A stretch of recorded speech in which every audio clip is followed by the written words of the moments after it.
नमस्कार दोस्तों, मेरा नाम कपिल सिक्का है। स्वागत है आपका स्टडी आई की एजुकेशन प्लेटफॉर्म में। आज इस वीडियो में हम करेंगे इलेक्ट्रिसिटी अमेंडमेंट बिल 2021 की। जैसे गवर्नमेंट ने अभी कहा है कि मॉनसून सेशन जो कि 19 जुलाई 2021 से स्टार्ट हो रहा है, वहाँ पे हम सबसे बड़ा रिफॉर्म अभी तक करने जा रहे हैं इलेक्ट्रिसिटी के डिस्ट्रीब्यूशन का। गवर्नमेंट कह रही है कि हम एक लैंडमार्क बिल लेके आएंगे, इसको कैबिनेट ने पास कर दिया है। अब इसको डिस्ट्रीब्यूशन बिजनेस को चेंज करना है, इस बिल से डिस्ट्रीब्यूशन बिजनेस को ओवरऑल किया जाएगा।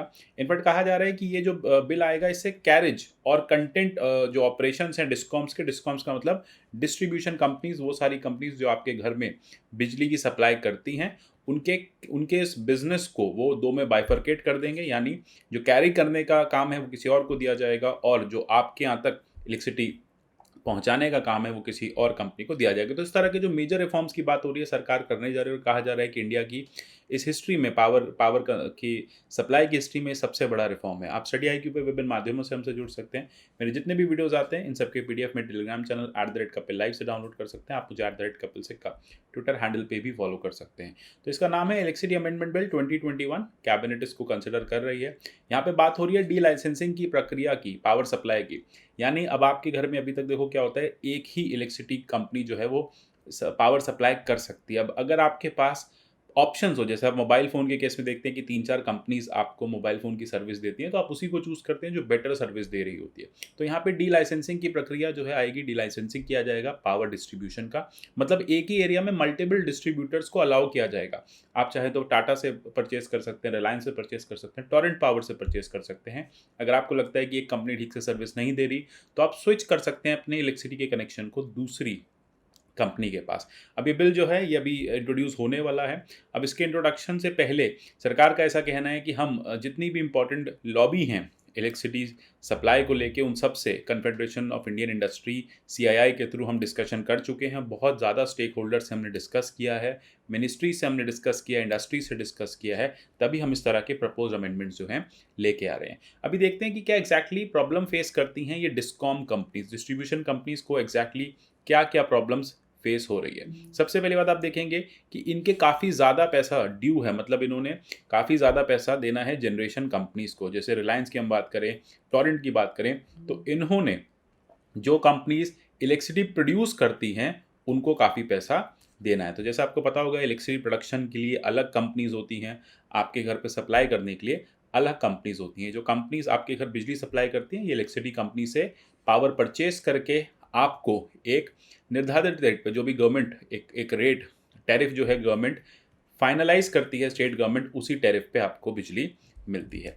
तो अब यहाँ पे कुछ रिफॉर्म्स की बात की जा रही है। सबसे पहले जैसा मैंने आपको बताया कि ओपन मार्केट सिस्टम किया जाएगा, कमोडिटी की तरह। पीएम मोदी का कहना है कि बिजली जो है वो कमोडिटी की तरह लोग परचेस कर सकें। साथ ही साथ जो क्रॉस सब्सिडी के जो इश्यूज़ हैं, पुअर इंफ्रास्ट्रक्चर के जो इश्यूज़ हैं, लॉसेस के जो इश्यूज़ हैं, कहा जाता है ये कंपनीज़ जब टोटल बिजली आपसे जो बिजली परचेस करती हैं और जो बिजली ये डिलीवर कर पाती हैं, उसमें ट्रांसमिशन लॉसेस होते हैं। तो उस ट्रांसमिशन लॉसेस को भी ये जो नया बिल है ये यहाँ पे उसको पूरा करेगा, उन लॉसेस को कम करेगा। साथ ही साथ अगर कोई भी फेलियर हो जाता है इन कंपनीज़ का रिन्यूएबल परचेज ऑब्लिगेशंस पे, तो इन पे पेनल्टी लगाई जाएगी। जैसा कि हमें पता होगा कि जो भी ये बिजली खरीदने वाली कंपनी हैं, डिस्कॉम्स हैं, इनको अपनी टोटल डिमांड का कुछ परसेंटेज रिन्यूएबल सोर्सेज से खरीदना मैंडेटरी होता है। 2011 से ये पॉलिसी जो है अप्लाई कर दी गई थी। तो अब यहाँ पे चॉइस यही रहेगी कि डी लाइसेंसिंग हो जाएगा, आप लोगों को जो इलेक्ट्रिसिटी है वो बेटर सर्विसेज के साथ मिलेगी, टैरिफ जो होगा वो बेटर होगा। तो अभी यहाँ पे ये जो बिल है 3 इंपॉर्टेंट बातों को डील करेगा। एक तो जो भी क्रॉस सब्सिडीज़ हैं, जो भी सरकारें सब्सिडी देती हैं, उन सबको ख़त्म किया जाएगा। उन सब्सिडी की बजाय कोशिश ये की जाएगी जो इन इलेक्ट्रिसिटी कंपनी के लॉसेज हैं इनको मिनिमाइज़ किया जाए, जिससे इनके रेवेन्यू में और इनके टोटल इनकम में जो इनके टोटल बिल्स होते हैं, जो इनको परचेज़ करने के लिए देने होते हैं, साथ ही साथ जो फाइनली इनकी इनकम होती है, उसमें कम से कम डिफरेंस हो, मतलब ये लॉसेज इनके कम हो पाएँ। साथ ही साथ जो ट्रांसमिशन डिस्ट्रीब्यूशन लॉसेज हैं, एटीएंड्स यानी aggregate technical and commercial losses हैं, ये भी कम हो पाएँ। और जो इंफ्रास्ट्रक्चर है, सप्लाई चेन इंफ्रास्ट्रक्चर है, ट्रांसफार्मर्स हैं, बिजली की लाइनें हैं, इनको बेटर किया जाए। साथ ही साथ ये बिल कह रहा है कि हम लीगल बैकग्राउंड वाले लोगों को अपॉइंट करेंगे इलेक्ट्रिसिटी रेगुलेटरी कमीशन में, और साथ ही साथ जो एपिलेट ट्रिब्यूनल है इलेक्ट्रिसिटी का उसको भी स्ट्रेंथन करेंगे। ये यहाँ पे बात कर रहा है कि अगर कोई भी कंपनी अगर रिन्यूएबल परचेज ऑब्लिगेशंस को अपने मीट नहीं करती तो पेनल्टीज लगाई जाएंगी।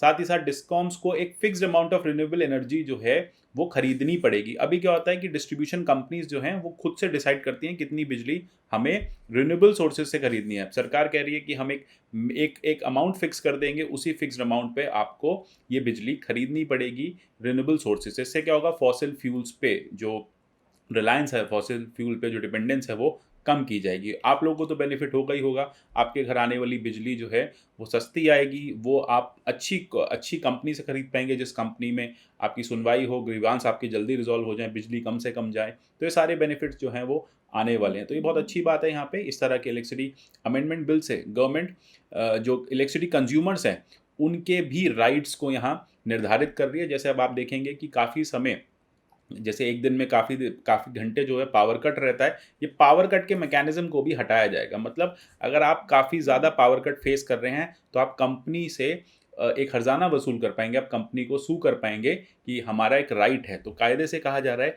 कि ये बिल एक राइट टू इलेक्ट्रिसिटी भी लेके आएगा। मतलब एक राइट आप लोगों का रहेगा, उसी राइट के चलते आपको अनइंटरप्टेड पावर सप्लाई यानी 24 घंटे बिजली की सप्लाई जो है दी जाएगी।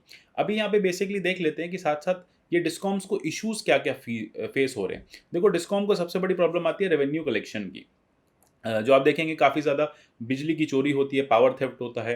ये कंपनीज जो हैं, जो भी मनी इन्वेस्ट करती हैं, जितने भी रुपए की पावर आपके घर में पहुंचाती हैं, काफ़ी लोग बिल नहीं जमा करते, बहुत सारे बिल्स गवर्नमेंट डिपार्टमेंट के पेंडिंग रहते हैं। तो इन कंपनीज को काफ़ी ज़्यादा इश्यूज होते हैं रेवेन्यू कलेक्शन में, रेवेन्यू जनरेशन में। साथ ही साथ देखा गया है कि ये लगभग 75 से 80% ही पैसा जो है निकाल पाती हैं। अगर उन्होंने 100 रुपये की बिजली सप्लाई करी तो ये 75% 75 रुपीज़ ही रेस कर पाती हैं, यानी अपने बिल्स जो है रिकवर कर पाती हैं।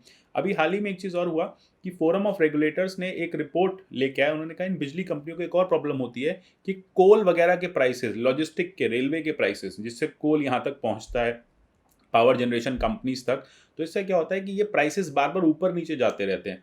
तो इस प्राइस पे कोई कंट्रोल नहीं है। तो इससे क्या होता है कि जो बिजली की सप्लाई है वो महंगी हो जाती है। अब डिस्कॉम के साथ देखो प्रॉब्लम क्या आती है। डिस्कॉम के साथ सबसे बड़ी प्रॉब्लम ये आती है कि जो पावर जनरेशन कंपनी है वो तो पावर के प्राइसेस बढ़ा देगी, लेकिन डिस्कॉम आपसे वही प्राइस ले पाएगी जो सरकार ने टैरिफ को मंजूरी दी हुई है। अब ऐसे में क्या होगा कि जो भी लॉस होता है वो गवर्नमेंट सब्सिडी के थ्रू पूरा करती है। एंड यूजुअली इन कंपनीज को गवर्नमेंट से सब्सिडी लेने में या गवर्नमेंट से जो भी इनका बैलेंस बकाया लेने में काफ़ी समय लग जाता है। इसलिए कंपनी जो है हमेशा लॉसेज में रहती है। आपको याद होगा एक उदय स्कीम भी आई थी, उदय स्कीम में भी यही था कि डिस्कॉम कंपनीज पे कम से कम जो उनके लोन्स हैं, जो उन पे बर्डन है वो कम किया जाए।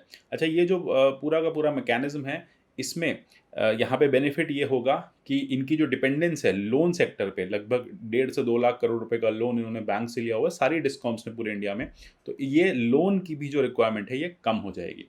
दूसरी जो प्रॉब्लम ये डिस्कॉम्स फेस करते हैं, इनके लॉसेस बहुत ज़्यादा हैं। लगभग कहा जाता है कि 25 से 30% इनका जो बिजली, ये जितना बिजली ट्रांसमिट करते हैं, जितनी बिजली खरीदते हैं और जितनी घरों तक पहुंचाते हैं, उसमें 25 से 30% जो है वो डिस्ट्रीब्यूशन लॉस में चला जाता है। तो ये डिस्ट्रीब्यूशन लॉस की भी एक बड़ी प्रॉब्लम है। और कहा जा रहा है कि जो कंपनी अपने डिस्ट्रीब्यूशन लॉस को, या जो स्टेट अपने डिस्ट्रीब्यूशन लॉस को मिनिमाइज कर देगी, कम से कम कर देगी, उसे हम बेटर गवर्नेंस इंफ्रास्ट्रक्चर में लेके आएंगे। तो सेंट्रल गवर्नमेंट यहाँ पे काफ़ी ज़्यादा, बहुत ज़्यादा यहाँ पे आप कह सकते हैं कमिटेड है कि आपके घर में एक तो अनइंटरप्टेड पावर सप्लाई आए। ये पावर सप्लाई जो है ऐसी कंपनी से आए जो अच्छे से आपको सर्विस दे पाए, बेटर प्राइसिंग हो, और आप जो है बेटर एडवांटेजेस बेनिफिट्स ले पाए इस इलेक्ट्रिसिटी के। तो इस पर्टिकुलर लॉ के थ्रू हम राइट टू इलेक्ट्रिसिटी को भी अब इंजॉय करेंगे। अगर ये बिल पास हो जाता है जल्दी तो अब आपको इलेक्ट्रिसिटी जो है यानी 24 घंटे की जो बिजली है वो अब आपका राइट बन जाएगा। अच्छा, अभी हाल ही में जून की बात है, एक रिफॉर्म सरकार ने किया कि एक रिवैम्प डिस्ट्रीब्यूशन सेक्टर स्कीम को सेंट्रल गवर्नमेंट ने अप्रूव किया। ये रिफॉर्म बेस्ड स्कीम है, रिजल्ट लिंक्ड स्कीम है। जान लेते हैं ये स्कीम क्या है। ये स्कीम भी इसी बिल से जुड़ी हुई है। ऑपरेशनल एफिशिएंसीज जो है डिस्कॉम की बेटर करनी है।